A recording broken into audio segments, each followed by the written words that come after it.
하나님께서 아들을 아브라함 부부에게 주시겠다 이렇게 말씀하셨을 때 아브라함도 처음에는 그 말씀을 믿지 못했습니다. 사라 역시 그 말씀을 믿지 못했습니다. 여호와가 다시 아브라함에게 나타나셨을 때 그때 사람의 모습으로 나타나셨어요. 천사 2명을 대동하고 오셨습니다. 그리고 이제 여호와께서 말씀하십니다. 내 아내 사라가 어디 있느냐 물어보세요. 그리고 여호와께서 내 아내 사라에게 아들이 있으리라 이렇게 말씀하십니다. 그런데 사라는 이 말씀을 그 장막 뒤쪽에 장막 문 앞에서 들었어요. 그러니까 거리상이 좀 공간이 떨어져 있었죠. 하나님께서 말씀을 하실 때 사라는 그쪽에 있는 게 아니라 좀 떨어져 있었습니다. 그리고 이제 그 말을 듣고 사라가 속으로 웃었습니다. 속으로 웃으면서 이제 내가 늙었는데 이렇게 얘기했습니다. 속으로 생각한 거죠. 겉으로 말을 한 게 아니라. 내가 늙었는데 어떻게 애를 낳아? 이제 이렇게 생각했겠죠. 창세기 18장 11절에는 아브라함과 사라는 나이가 많아 늙었고 그리고 사라에게는 여성의 생리가 끊어졌다 이렇게 기록되어 있어요. 여성의 생리는 임신을 하기 위해서 필요한 것입니다. 그런데 그 생리가 멈췄다는 얘기는요, 이제 애를 못 낳는다는 같은 말이에요. 이제 더 이상 애를 낳을 수 없는 몸이 되었다라는 말이죠.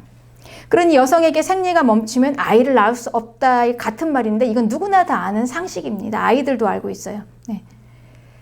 그런데 이 지극히 상식적인 이 상식 앞에서 여호와께서는 아이를 낳을 거다 이렇게 말씀하시니 이게 하나님의 비상식적인 건가요? 아니면 기독교가 무식한 건가요? 이렇게 말씀하셨으니 당연히 사라는 이제 속으로 웃는 거죠. 웃는 거야. 하나님, 저 하나님 왜 이렇게 비상식적이고 무식하신가? 말도 안 된다. 이렇게 생각했겠죠.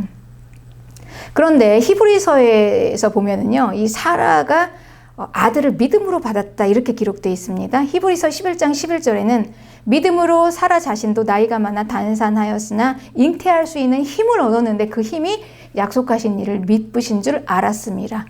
그런 이 사라가 아이를 낳을 수 있는 힘은 무엇이었나? 믿음이었다라는 것입니다. 믿음. 그냥 낳은 게 아니라요. 믿음으로 낳았다는 거예요. 사라에게 어떻게 하다 이런 믿음이 생겨났을까요? 이제 여호와의 말씀을 듣고 아들을 주시겠다라고 했을 때 웃었던 그 사라에게 여호와가 이렇게 말씀하세요. 하나님께서 갑자기 사라가 웃으니까 또 무슨 소리가 들리냐면요. 장막 저기 너머로 이런 소리가 들립니다. 하나님께서 하시는 말씀이 아브라함에게 사라가 왜 웃냐 이렇게 말씀하세요. 그러면서 왜 사라가 내가 늙었는데 라고 이렇게 얘기하면서 웃냐 이렇게 얘기하니까 이제 사라가 얼마나 놀랐겠습니까? 깜짝 놀랐겠죠.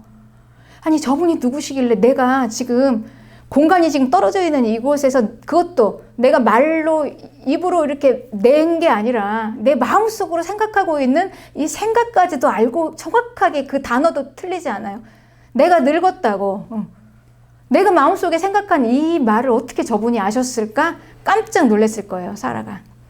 그리고 이제 쭈뼛 섰을 것입니다. 두려워했을 것입니다. 이분은 전능하신 하나님이시구나. 그리고 이제 사라가 뒤집어졌을 것입니다. 그때 사라에게 이제 불이 확 들어오는 거예요. 네. 갑자기 웃고 있던 이 사라의 얼굴이 갑자기 이제 굳어지기 시작합니다. 모든 게 다 정지된 것 같은 진공 상태 같은 이런 두려움.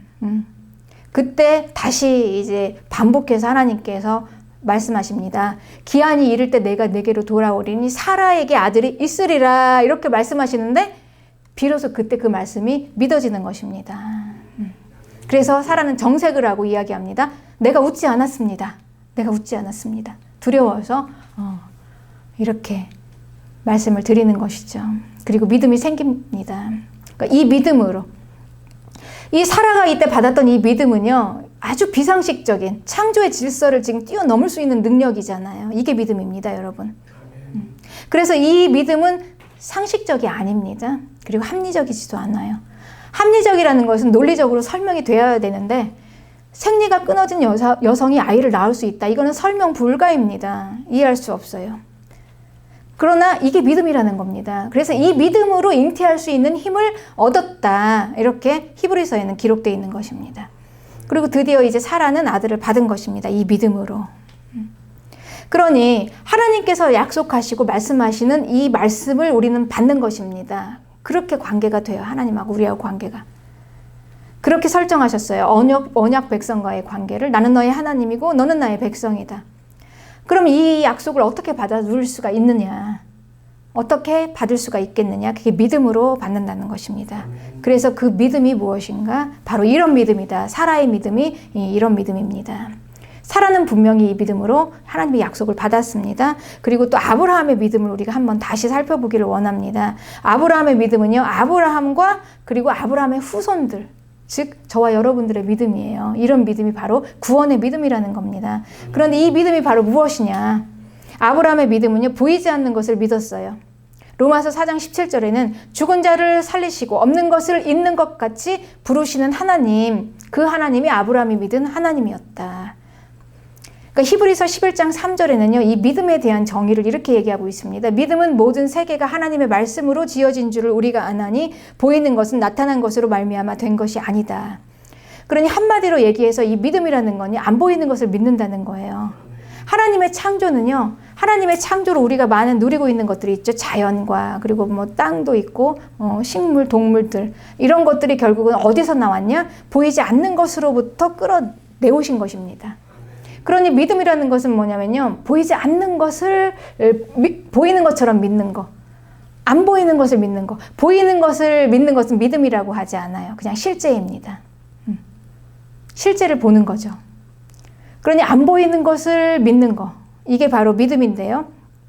또 이어서 로마서 4장 계속해서 17절에 18절에는 또 아브라함의 믿음은 바랄 수 없는 중에 바라고 믿는다, 이렇게 얘기했어요. 그러니까 믿음이라는 것은 무엇이냐? 당연히 되어지는 것을 믿는 건 믿음이 아니에요. 생리를 하고 있는 여성이 아이를 낳는 거, 이건 믿음이 아니에요. 당연한 거죠.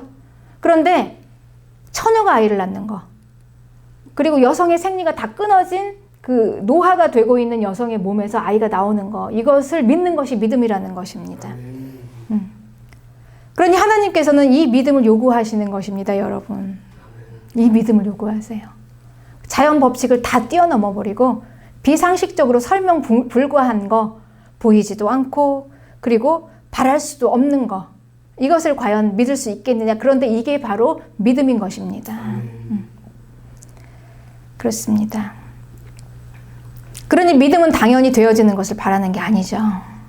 하나님 아브라함 부부에게 이것을 요구하셨습니다. 그래서 이것을 요구하셨기 때문에 히브리서 11장 11절에는 믿음으로 사라 자신도 나이가 많아 단산하였으나 잉태할 수 있는 힘을 얻었다. 그런데 이것은 무엇 때문에? 약속하신 하나님을 믿으시다고 믿었던 그 믿음 때문에. 그러니 이 믿음이라는 건, 하나님이 우리에게 요구하시는 건요, 그냥 단지 그냥 막연하게 그냥 보이지 않는 걸 믿는 거, 그냥 막연하게 그냥 안 되는 것을 되는 것처럼 믿는 거, 이런 믿음이 아니라는 거예요. 하나님께서 우리에게 요구하신 믿음은요, 전능하신 하나님, 그 하나님 자신을 믿는 것입니다. 그 하나님이 나에게 말씀하셨으면 그 하나님이 나를 주실 수 있을 거라는 그 믿음. 그러니 얼마나 이 믿음이 확신이 있는 믿음입니까? 사라와 아브라함이 가진 믿음이 이 믿음이었어요.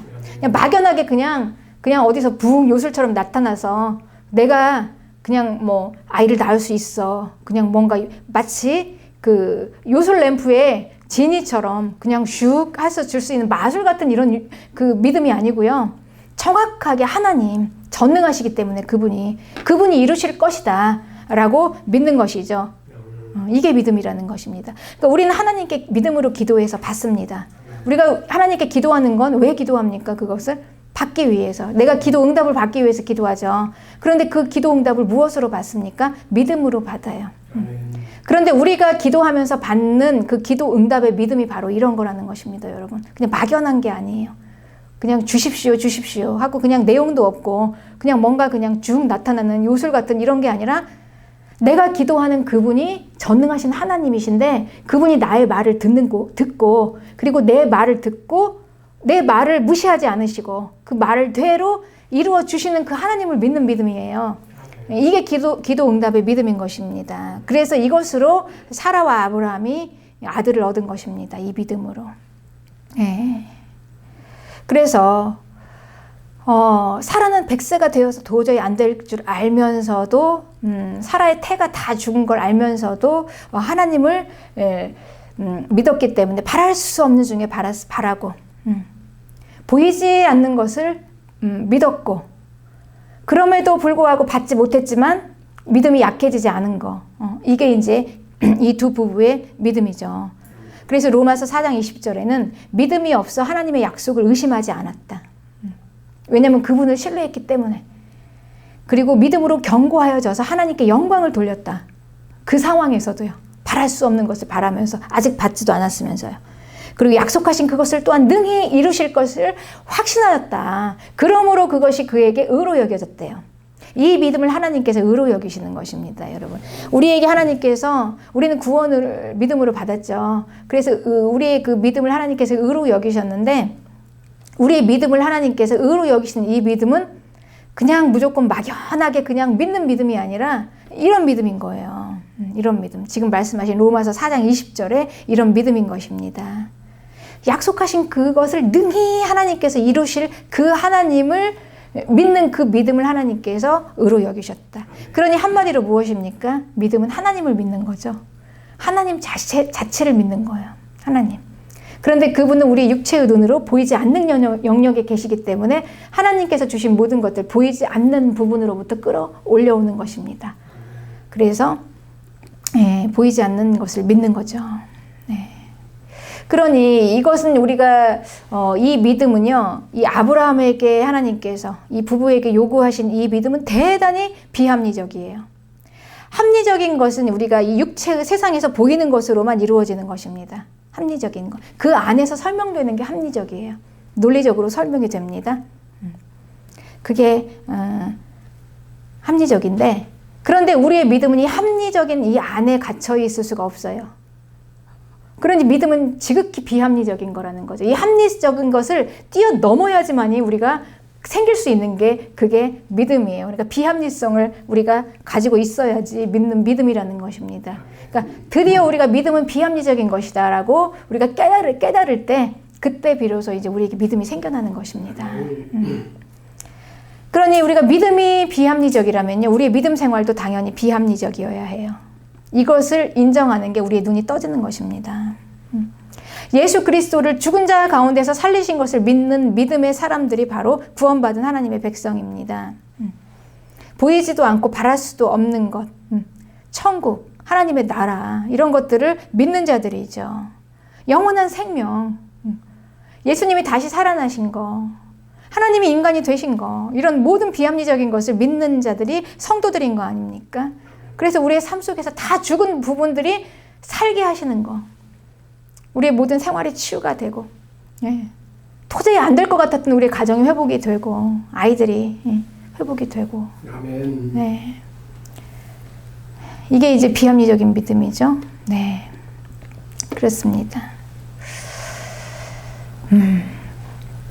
그래서 이 하나님의 나라의 백성들의 믿음은요, 하나님은 이 하나님과 하나님의 그 백성들에게 나는 너의 하나님이 되고 너는 나의 백성이라는 이 관계를 주셨는데 이 관계를 믿음 안에서 세우셨습니다, 여러분. 믿음 안에서. 그러니까 이 얘기는 무슨 얘기냐면 하나님이 모든 것을 다 책임지시고 완전하게 100% 다 완벽하게 해서 우리에게 주실 테니까 우리는 그것을 받기만 하라는 거죠. 그러니 하나님과 우리와의 관계는 이렇게 믿음으로 하나님께서 설정을 해 놓으셨는데 이걸 무엇으로 받냐? 나의 하나님 되심을 믿음으로 받는다는 것입니다. 그러니 하나님은 그분의 백성들을 믿음으로 관계하십니다. 주시는 것을 받는 관계. 하나님이 주시고 우리는 받고 나의 하나님. 믿음으로 이제 관계를 누리는 거죠. 그러니 이것은 하나님과 우리와의 언약 백성, 이게 무슨 얘기냐면 이건 구원을 받은 백성이다라는 말하고 똑같아요. 그리고 성도들 다 같은 말이죠. 이 언약 백성은 즉 하나님과의 관계 안에서 믿음으로 하나님 안에 들어있는 자들이에요. 하나님 안에. 그러니까 이들은 이렇게 믿음을, 비합리적인 믿음을 믿었잖아요. 지금 예수님이 다시 살아나신 것을 믿었잖아요. 내가 다시 살 것을 믿잖아요, 여러분. 죽은 자가 살아날 것을 믿잖아요, 여러분. 예.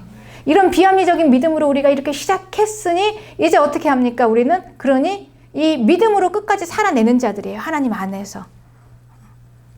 믿음으로 살다가 그리고 하나님 나라로 가는 자들입니다. 자기 믿음대로. 그렇습니다.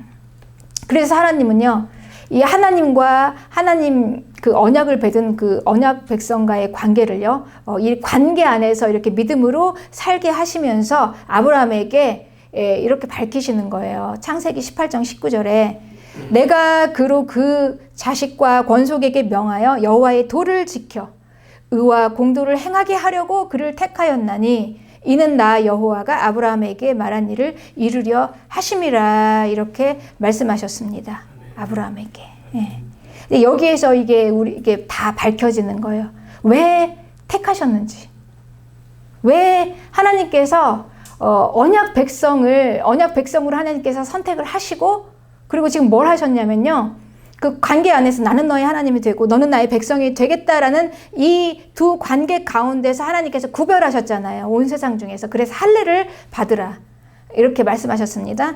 그래서 할례를 받지 않은 자는 죽는다. 이렇게까지 아주 할례를 중요하게 하나님의 백성으로 생각하시면서 세상과 구별하신 이유는 바로 하나님께서 하나님의 이 언약 백성이 하나님 안으로 관계 안에 들어와서 하나님과의 관계 안에서 믿음으로 살면서 하나님의 말씀을 지키는 거죠. 하나님의 관계 안에서 이루어지니까. 그래서 이 의의 법을 지키는 거예요. 하나님의 법을 지키는 사람들로 하나님께서 특별히 이 세상 가운데서 구별해서 그를 택하셨다. 그래서 하나님께서 택하셨다. 그러니까 선택하신 이유가 분명히 있다는 것입니다. 그러니까 다시 쉽게 얘기하면 한마디로 하나님께서 우리를 선택하신 이유는 이 세상 가운데 이 세상과는 다른 특별한 하나님의 법의 삶을 따라 살게 하기 위해서 하나님께서 우리를 선택하셨다는 거예요, 여러분. 그냥 선택하신 게 아니라 목적 없이 선택하신 게 아니라 그러니까 이게 우리를 선택하신 정확한 하나님의 목적입니다. 그래서 이것으로 인해서 하나님께서 아브라함과 약속을 이루시려고 그러니까 즉 하나님의 나라를 만드시려고 그러니 하나님 안에서 하나님의 말씀을 지키는 이 성도들의 독특하고 특별하고 구별된 삶을 통해서 하나님의 나라를 하나님께서 만들어 가신다는 거죠. 그러니 이걸 위해서 우리를 선택하셨다. 이게 우리를 부르신 목적입니다. 목적이 분명합니다. 그래서 우리에게 표를 내서 인을 치신 거예요. 그러니 우리는 세상하고 전혀 달라요. 구별이 돼요. 그래서 그 세상과 전혀 다른 구별된 하나님의 법을 주셨습니다. 율법으로. 그리고 하나님께서 우리에게 말씀하셨어요. 그러니 예수 그리스도의 그 십자가의 구원의 궁극적인 목적은 율법의 완성이죠. 하나님의 말씀을 지킬 수 있는 백성으로 만드시는 거. 그래서 우리가 구원받았다는 것만큼이나 중요한 게 하나님의 구원받은 백성의 삶을 사는 거. 여러분 이게 너무나 중요한 거예요. 이게 목적인 것입니다. 그래야지 하나님의 나라가 이루어지는 거고 그걸 위해서 하나님께서 우리를 이 세상께서 구별해서 선택하셔가지고 우리를 여기다 두셨다는 거예요. 그래서 이제 그것으로 하나님의 나라가 이루어지는 겁니다. 그러니 하나님의 백성이 만약에 하나님의 말씀대로 살아내는 이 삶을 살지 못하면 이 땅에서 하나님의 나라가 지금 위태로워지는 거예요. 하나님의 나라. 하나님께서 지금 창세기 18장 19절에 말씀하신 대로 공도를 의와 공도를 행하게 하려고 우리를 선택하셨어. 이것은 바로 여호와가 아브라함에게 말한 일을 이루려고 이렇게 하셨는데 그러니 우리는 의와 공도를 행해야 될 의무가 있는 것입니다. 의와 공도를 행할 의무. 이게 이제 분명한 우리가 왜 구원받았는가? 왜 나는 구원받고 왜 저 세상의 불신자들은 구원받지 못했는가? 왜 나를 하나님이 하셨지? 이거에 대한 정확한 답인 것입니다. 이게 목적이에요. 그래서 이 목적이 분명해야 합니다. 내가 왜 구원받았는가? 이 목적이 분명해야 해요. 그래야지만이 방향성이 생깁니다. 이 방향성. 이 방향성이라는 것은요, 내가 어떻게 믿어야 되는가, 그리고 내가 어떻게 살아야 되는가, 이 얘기입니다. 그러면서 하나님께서 이 말씀을 하시면서 함께 아브라함에게 소돔의 심판을 이야기하시는 거예요. 소돔. 하나님께서 우리를 구원하신 그 목적이 이 땅에서 의와 공도를 행하게 하시려고, 그래서 하나님의 나라를 세우시려고 우리를 선택하셨는데, 그게 너무나 타당한 이유가 이제 소돔을 통해서 우리가 보게 되는 거예요. 소돔과 너무나 대조가 되는 하나님의 나라. 이 소돔은요, 대단히 합리적인 나라입니다. 이 땅의 나라예요. 그러나 창세기 13장 13절에 소돔은 악하여 여호와 앞에 큰 죄인이었다, 이렇게 소돔에 대해 설명하고 있습니다. 소돔은 하나님의 말씀을 버리는 삶을 살았고, 하나님이 없어요. 하나님을 그냥 던져버렸습니다. 그러니까 그냥 자기 뜻대로 자기 생각대로 살아가는데, 그게 바로 하나님 앞에서 악이더라라는 거죠. 악.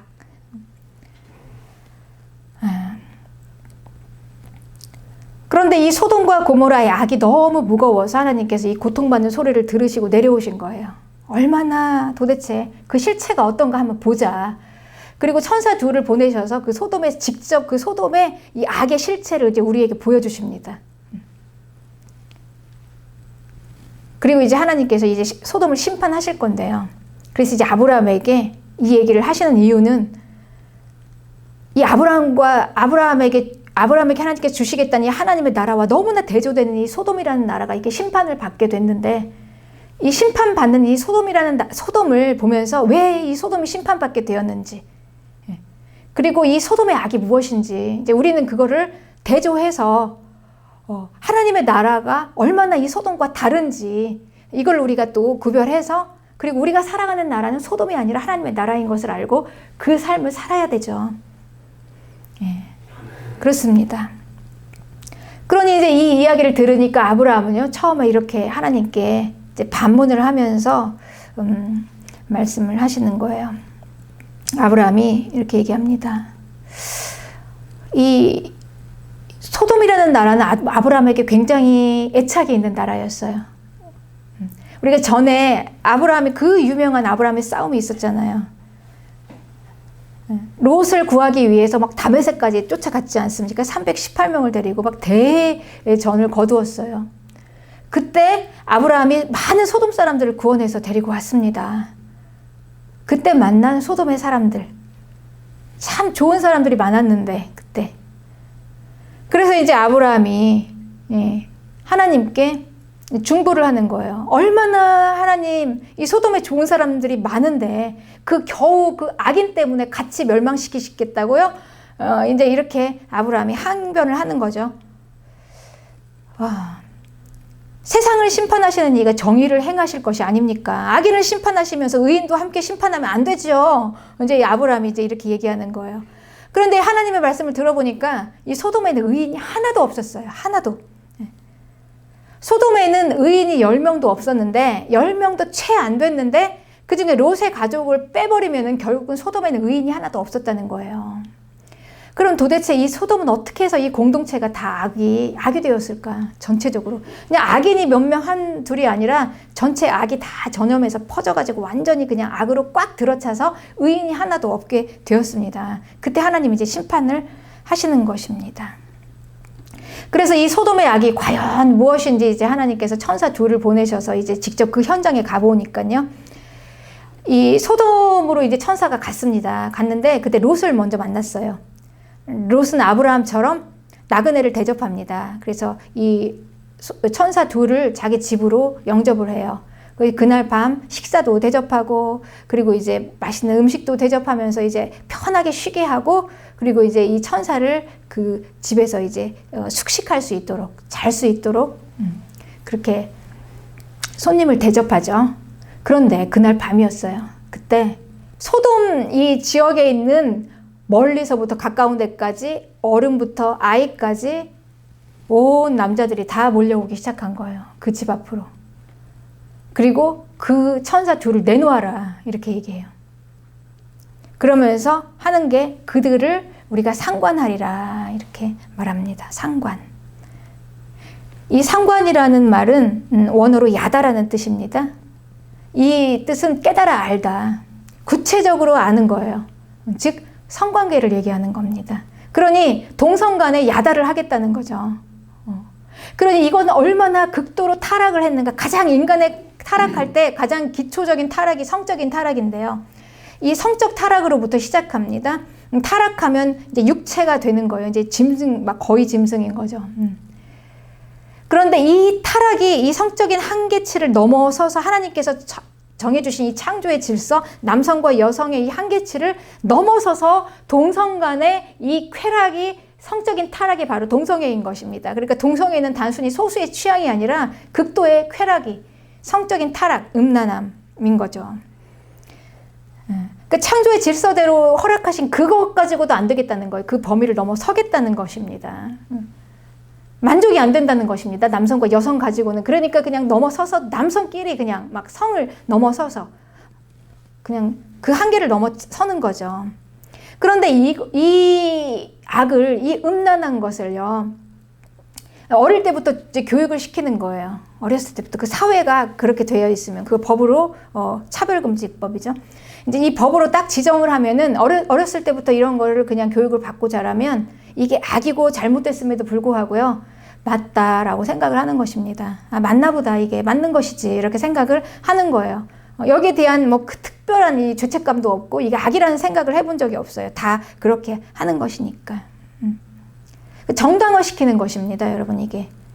그러니 지극히 음란한, 지극히 쾌락을 추구하는 이 동물적이고 육체적인 이 탐욕, 탐심, 인간의 그 죄성을 아주 논리적으로 그냥 합리화시켜가지고 이걸 그냥 받아들여서 정당화시켜서 이게 선이다, 이제 이렇게 선포해서 법으로 정하는 것은 많은 사람들을 그렇게 따르게 하는 거예요. 그래서 온 나라가 다 죄인이 되는 겁니다. 거기에서 의인이 하나도 없게 되는 거예요. 이렇게 되면.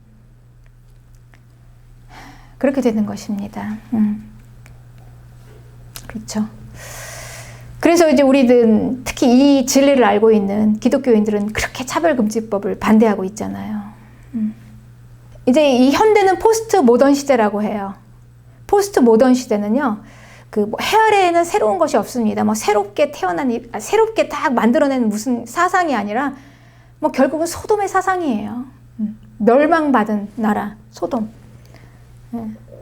그러니까 과거의 인간의 이성과 철학은요, 규칙이 있었습니다. 이 규칙. 그런데 이제 갈수록 이 규칙이 얼마나 귀찮잖아요, 인간에게. 그래서 이 규칙을 없애버리는데 그 이름을 거기다 뭘 쓰냐면 합리화라는 이름을 써요. 합리적으로, 야, 무슨 권위가 그렇게 꼭 권위 있어야 돼? 얼마나 좋아. 대통령이 밑으로 내려와서 이 국민들하고 같이 하나가 되어가지고, 그리고 이런 선이 없어지면 참 보기 좋네. 뭐 대통령이 전혀 권위가 없어지니까. 이게 합리적이라는 이름으로 모든 규칙을 다 없애버립니다. 뭐 군대 장군이, 옛날에 권위적인 그 장군이요, 이 병사들하고 똑같이 앉아가지고 같이 있으면은 참 그거를 보기 좋게 생각하는 거예요. 이게 합리적이잖아. 꼭 그렇게 권위를 세울 필요가 있어. 그래서 모든 규칙을 없애버리니까 권위가 없어집니다. 권위가 없어져요. 학교의 권위가 없어지고, 선생님의 권위가 없어지고, 부모의 권위가 없어지면서 규칙이 없어집니다.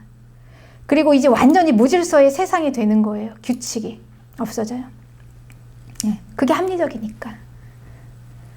그래서 합리적으로 모든 규칙을 해체시키는데요, 나중에 이제 이게 성역이 해체됩니다. 목사의 권위가 떨어져요. 왜 목사만 이렇게 권위를 세우냐? 목사는 우리하고 똑같은 성도인데 왜 권위를 이렇게 세우냐? 거기에 대해서 이제 반발하죠. 합리적인 세대에는, 포스트 모던에서는 그렇습니다. 그래서 결국은 하나님의 말씀을 끌어내리는 것입니다. 하나님의 권위가 없어져요. 하나님조차도 이제 우리하고 똑같아지겠다는 거죠. 그게 권위의 해체입니다. 그리고 모든 규칙을 다 없애버려요. 남성도 여성도 그냥 우리가 좋은 대로, 그냥 소수의 취향도 우리가 같이, 꼭 그런 규칙에 매여 있어야 되냐? 남성이라고 여성이라고 꼭 남자 여자만 결혼해야 된다는 그런 법칙이 뭐가 있어? 그 규칙도 해제시켜버려요. 우리 합리적으로. 그래서 결국은 동성 간의 결혼도 합법화가 되는 것입니다. 보십시오, 여러분. 이 합리적이라는 게 얼마나 인간이, 이게 진리는 아닙니다. 그냥 자기들의 이 죄인이 자기들의 이 죄의 본성을 그냥 극대화시켜서 정당화시키기 위해서 갖다 끌어다 쓰는 거예요. 이 합리성이라는 게. 그래서 어떻게 했습니까? 하나님의 권위까지 다 떨어뜨려 버리고. 요즘에는 목사가 권위 세우면은요, 큰일 납니다. 시험 들어요, 성도들이. 그 잘못됐다고 손가락질합니다. 우리 과거에는 그렇지 않았잖아요. 과거에는 하나님의 말씀을 대언한다고 해서 잘 섬겼습니다.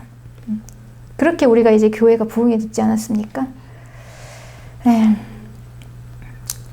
그리고 이제는 이제 그 소수의 성적인 취향, 소수의 그 소수를 차별하면은요, 이제 이게 법이 되는 건데, 이것을, 이 인간의 이 합리성을 자기들의 죄의 탐욕을 취하는 이런 이게 어떤 건지 이 한 예를 들어보면은요, 이제 미국의 한 유명 수영 선수가 있었어요.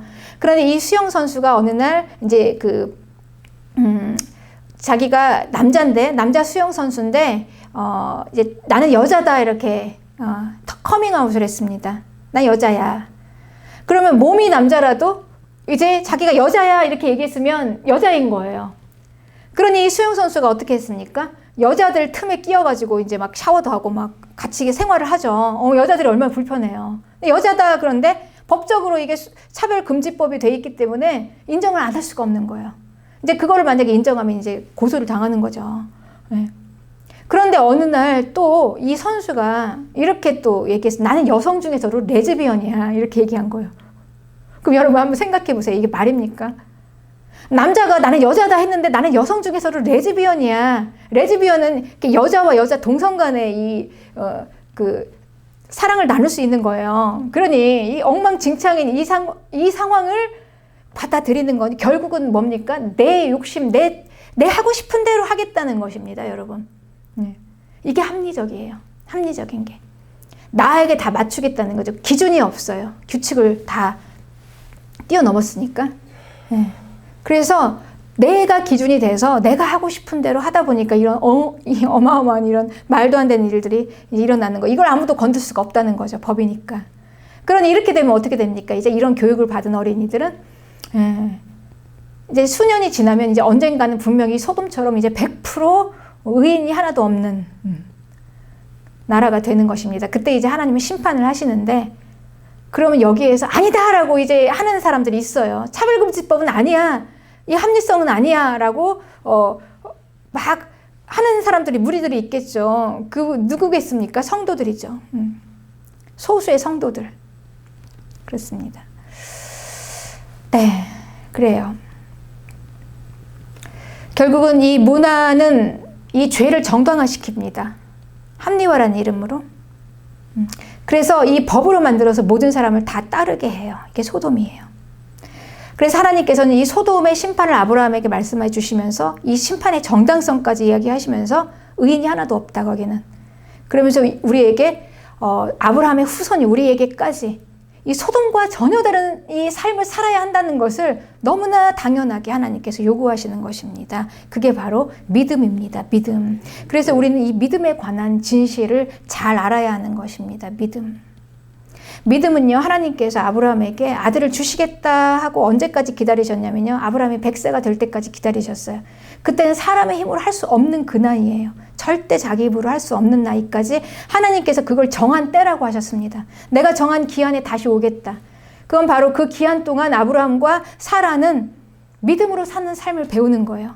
사람의 힘으로 안 되는 그 합리성을 넘어서 비합리적인 영역, 전능하신 하나님의 영역을 사는 삶을 배우는 것입니다. 그리고 이게 믿음의 삶이구나. 그게 바로 이 하나님의 정하신 때입니다. 그래서 이 믿음으로 하나님께서 하나님께서 이 정하신 그 때와 그 기간을 하나님께서 이제 아브라함에게 찾아오시는데, 이 믿음으로 사는 사람들은 그 아브라함과 사라는 믿음으로 살면서 이제 알게 됐을 거예요. 내 힘으로 사는 게 아니구나. 아들도 내가 원해서 갖는 게 아니구나. 하나님이 주시지 않으면 안 되는구나. 그래서 고린도전서 1장 28절에서는 세상에 약하고 천하고 멸시받는 것들을 택하사 강하고 있는 것들을 패하시게 하신 하나님. 그래서 하나님께서 우리가 인간과 아브라함을 통해서 사람과 하나님과의 이 관계가 왜 믿음이어야만 하는가? 우리의 삶이 왜 합리적으로는 안 되는가를 너무나 소돔을 통해서 정확하게 얘기하고 있어요. 인간이 기껏 해본다는 거, 그건 그 사람의 능력과 관계없어요. 그 사람의 지식과 관계없어요. 그 사람이 얼마나 탁월한 사람인가, 그거하고 관계없어요. 얼마나 죄인인가. 죄인들이 하는 것은 아무리 그럴듯하게 합리적이다, 논리적으로 설명을 한다 해도 결국은 자기의 욕망을 채우는 것으로 다 끌어다 쓰는 겁니다. 그게 인간이에요. 그러니 사람이 뭔가를 하는 거에 기대할 수가 없다는 거예요. 그러니 우리 인간은 어떻게만 해야 합니까? 오직 하나님과의 관계 안에서 하나님이 주시는 것만 받아서 누릴 수 있는 것입니다. 그래서 인간이 할 수 있는 것은 그냥 믿음으로 사는 거, 이게 최상이다라는 거죠. 이거 이외에는 다른 대안이 없다는 것입니다. 믿음으로 살아라. 네.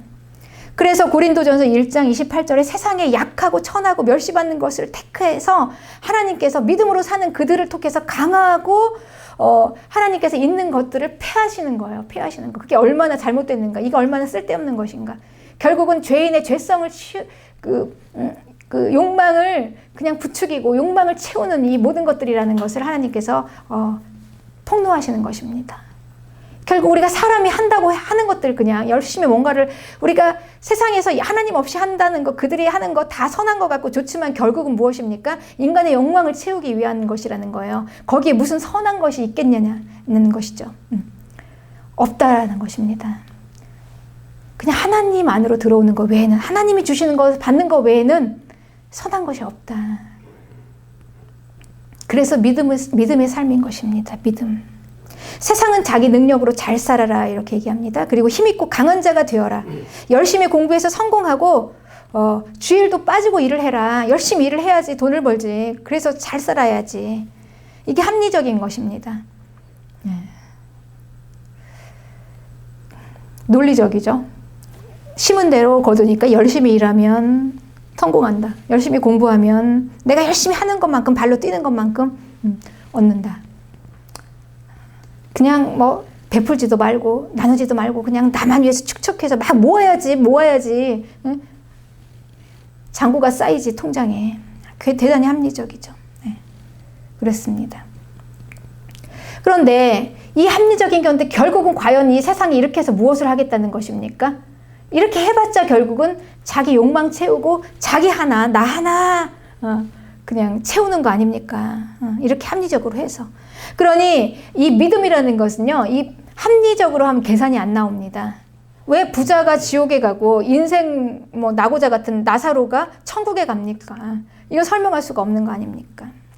그러나 성경은 이렇게 하고 있어요. 이는 아무 육체도 하나님 앞에서 자랑하지 못하게 하려고. 고린도전서 1장 29절입니다. 아무도, 누구도 우리의 열심 가지고 우리의 능력 가지고 우리의 그냥 잘하는 무엇 가지고도 사람은 하나님 앞에 자기 능력을 자랑할 수 없다. 이것을 하나님께서 말씀하시는 거죠. 그래서 하나님께서 선택하셔서 그들을 하나님과의 관계 가운데 들여보내시는 것입니다. 그리고 믿음으로 살아서 의와 공도의 삶을 할 때 하나님의 나라가 나타나는 거죠. 하나님께서 그들을 통해서 하나님의 나라를 세울 수 있는 거죠. 그래서 하나님은 하나님을 믿는 이 믿음의 사람들을 통해서 그들에게 하나님의 능력을 내려주시는 것입니다. 인간의 한계를 뛰어넘는 그 능력. 네. 이 믿는 사람들의 육체를 통해서 보이시는 것입니다. 세상에는 없는 능력입니다. 네. 누가 과연 이 영광의 능력을 받게 될 것인가? 믿음의 사람입니다. 네. 머리 좋은 사람, 잘하는 사람, 학벌 좋은 사람, 돈 많은 사람, 성공한 사람이 아니라 믿음의 사람입니다, 여러분. 믿음. 네. 그렇습니다. 그래서 우리 교회는요, 이제 우리가 이 구원을 믿음으로 받은 사람들입니다. 구별해서 선택하신 하나님의 언약 백성이에요. 의와 공도를 행하게 하시려고 하나님이 선택하신 목적이 분명한 이 사람들. 하나님은 이들에게 아브라함의 믿음을 요구하세요. 이 아주 비합리적이고 비상식적인 생리가 끊어진 사라가 아이를 낳는 믿음을 우리에게 요구하시는 것입니다. 그러니 우리는 이 비합리적인 믿음으로 우리가 구원을 받았으면 결국은 우리의 신앙생활은 이런 비합리적인 믿음으로 신앙생활을 해야 한다는 말이 되는 것입니다. 그래서 신앙생활은 비합리적이에요. 네. 그래서 합리적으로 가면 안 돼요. 성역을 무너뜨리면 안 됩니다, 여러분. 권위가 있습니다. 하나님의 권위가 있어요. 하나님의 말씀의 권위가 있습니다. 이것을 볼 수 있는 자가 깨어있는 자예요. 네. 질서의 하나님은 혼돈과 무질서 안에서 창조하셨어요. 무에서 유로. 그래서 우리는 이 믿음을 지키면 세상에서 핍박을 받습니다. 그리고 세상이 우리에게 싸움을 걸어와요. 그런데 이 싸움을 어떻게 하면 이길 수가 있겠습니까? 싸움은 말 그대로 힘이 강한 자가 이겨요. 우리의 힘과 능력은 오직 믿음입니다. 믿음으로 강하게 밀고 나가야지 우리가 이길 수가 있습니다. 처음 믿음으로 시작했으면 믿음으로 끝나는 거예요. 열심히 믿음으로 그냥 끝까지 죽으면 죽으리라. 내가 죽으면 죽으리라. 이 각오로 그냥 믿을 때 그때 놀라운 하나님의 능력의 영광이 나타나서 수많은 사람들이 유대인으로 귀화했다. 이게 에스더서의 이야기입니다. 믿음으로 이기는 거다라는 거죠. 네. 그러니 지금 이 시대 얼마나 경건한 가정들은요, 이 자녀들과 그냥 전쟁입니다. 전쟁. 이 포스트 모더니즘의 이 사상을 교육으로 전수받은 이 밖에 나가서 이렇게 배우고 왔잖아요. 다 교육이. 그들은 합리적인 것을 얘기해요. 자녀들은. 그런데 이 경건한 부모는요, 믿음으로 인도하려면 비합리적이죠. 수험생들에게 그래도 예배 우선으로 먼저 교회부터 나와서 예배 드리고 공부해라. 얼마나 비합리적입니까? 믿음으로 살아라. 네가 월급 받은 것 중에 10분의 1을 떼어서 하나님 앞에 먼저 드리고 그걸로 살아라. 이런 거를 이제 자녀들에게 가르치니 얼마나 전쟁입니까? 자녀들은 이해가 안 가는 거예요. 너무나 이게 무슨 비합리적인 우리 부모님 역시 그냥 말이 안 통해. 그렇습니다.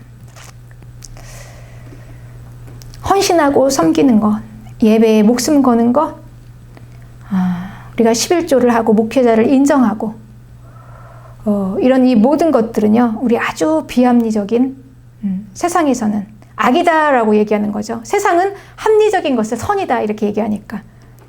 그럼에도 우리는 이걸 가지고 싸워야 하는 것입니다. 그렇습니다. 네. 그래서 우리 교회는 믿음을 지키는 사람들입니다. 이 시대에. 그래서 하나님께서는 아브라함이 하나님의 나라를 주시겠다는 이 약속 가운데 이 소돔을 아브라함에게 말씀하시고 보여주시는 것입니다. 소돔을 보아라. 그리고 교회는 어떻게 살아야 하는가? 우린 잊지 맙시다. 합리성은 자기 좋을 대로 하는 것입니다. 합리적인 신앙생활은 결국 다시 말하면 나 좋을 대로 신앙생활을 하겠다는 거예요. 내 편한 대로. 그런데 여러분이 합리적인 것은 하나님의 심판의 대상이었습니다. 하나님께 연락이 안 돼요. 내 마음대로 하겠다는 것은 하나님이 받지 않으십니다. 하나님이 버리는 사람들이에요. 심판받을 사람들은 하나님이 버린 것입니다. 이런 교육을 받고 자라면 소돔의 의인이 10명도 안 됐습니다. 롯의 가족 빼고, 즉 1명도 없었습니다. 목숨 걸고 죽으면 죽으리라. 이렇게 신앙생활을 해야 합니다. 그래도 안 죽습니다. 안 죽어요. 결국 우리는요, 이 합리적으로 아주 편안하고 내 맘대로 내가 믿고 싶은 대로 내가 신앙생활 하고 싶은 대로 이렇게 하겠다라고 결국 이렇게 찾아다니다가 다 죽게 된 것입니다. 다 죽게 생겼습니다. 이러다가. 네. 아브라함을 믿음으로 의롭다 하시고 구원을 받아 믿음으로 살았다면 이제 우리도 믿음 이외에는 다른 대안이 없습니다. 이것을 깨닫고 오늘도 죽으면 죽으리라 라는 각오로 믿음으로 끝까지 승리하고 사수하시기를, 믿음을 지키시기를 축복합니다.